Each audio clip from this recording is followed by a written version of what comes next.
Hello and welcome to Chef Carter's Cooking Corner. So today on Chef Carter's Cooking Corner, we're going to be making gingerbread cake. So my mom, she requested this as her birthday cake. So first we start with a half cup of sugar and a half cup of butter. And so we're going to use an electric mixer and we're going to work those together. So my butter, it could have been a little softer. I did have it sitting out for a couple hours, but our kitchen is a little cool. So it didn't quite get all the way to room temperature, but it did get softened. So we're going to add the egg and mix that on in there. And you'll see it'll start to get really creamy. And you want to work this really well because you're incorporating air. And that will help make the batter lighter.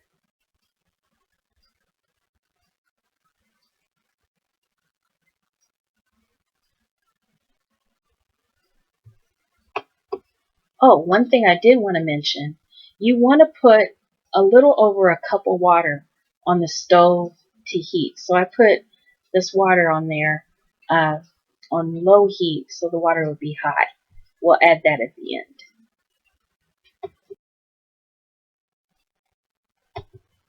Alright, back to the batter.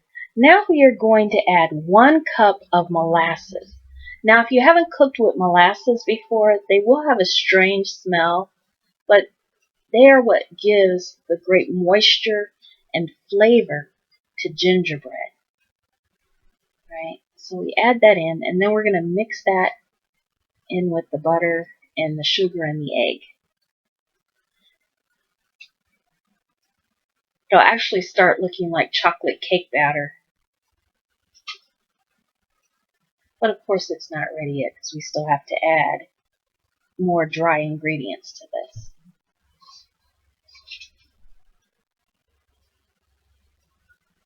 Alright, next we're going to add 2½ cups of flour.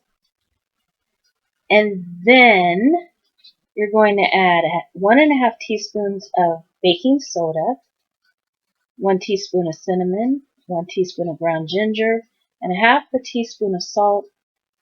And then that goes in there and we'll mix those all together.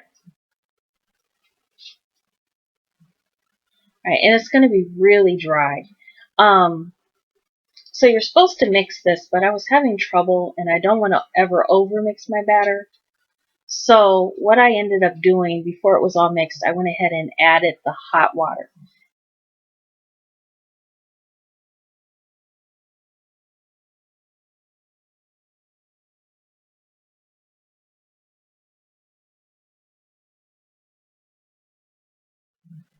Alright, you will notice the water is brown, and that's because I put it in the same cup that I used to measure the molasses.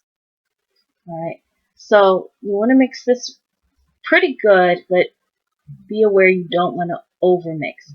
And so I kind of mix a little bit, and then I'm going to scrape down and under to see if there's any dry left. And as you can see, I had quite a bit of flour that was trapped underneath. So it's good to always scrape your bowl about halfway before you're done mixing. Alright, so we got that incorporated. And now you want to get your prepared pan. And so I had greased the pan and put a little flour in it so it has a nice coating. And then we'll pour that batter into there.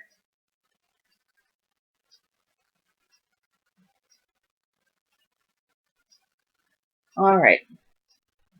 And so that goes into a 350-degree oven for 1 hour.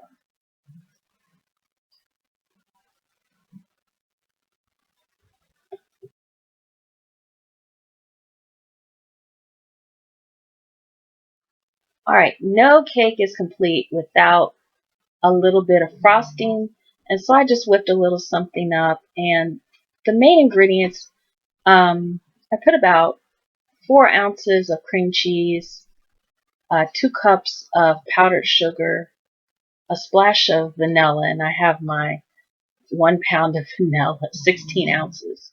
So you mix that up good, and it would actually turn out better if you use a mixer. But I don't know, for some reason I just used a fork. but it will still come out okay. And I also put like a little dash of salt in there as well. You know, salt always goes well in these, but just a little, like 1/8 or a pinch of salt. All right. So once your cake comes out and is cool, you want to frost it. And so mine, I had flipped it out and I lost the top because the top was so moist. This cake is very moist. But no need to worry because the frosting will cover any mistakes. So there we go, frosted it. And again, if you use a mixer, you won't have those little lumps, but it'll still taste really good. Alright, there you go, frosting it. Alright. And it also cracked a little bit on me, but no problem, just push it together. Alright, so now to decorate. So I happen to have these little butterflies and other little cake decorations. I was trying to pick which one I wanted. I had so many to choose from, so I chose, well, first a purple butterfly, and then we're going to put purple sprinkles on top.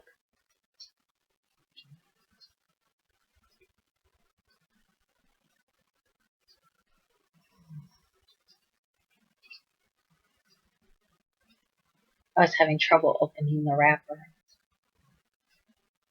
Okay, so there goes the purple sprinkles. And then I'm going to go ahead and put some rainbow sprinkles on top.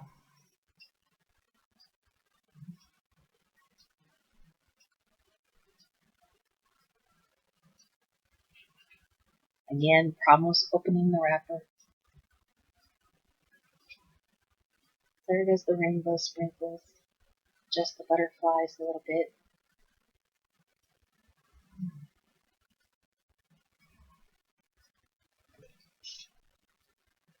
Alright, so that's what it looks like. It's pretty? No? Yes. Alright, so let me give you a cross section of what it looks like. So I always cut my cakes strangely, so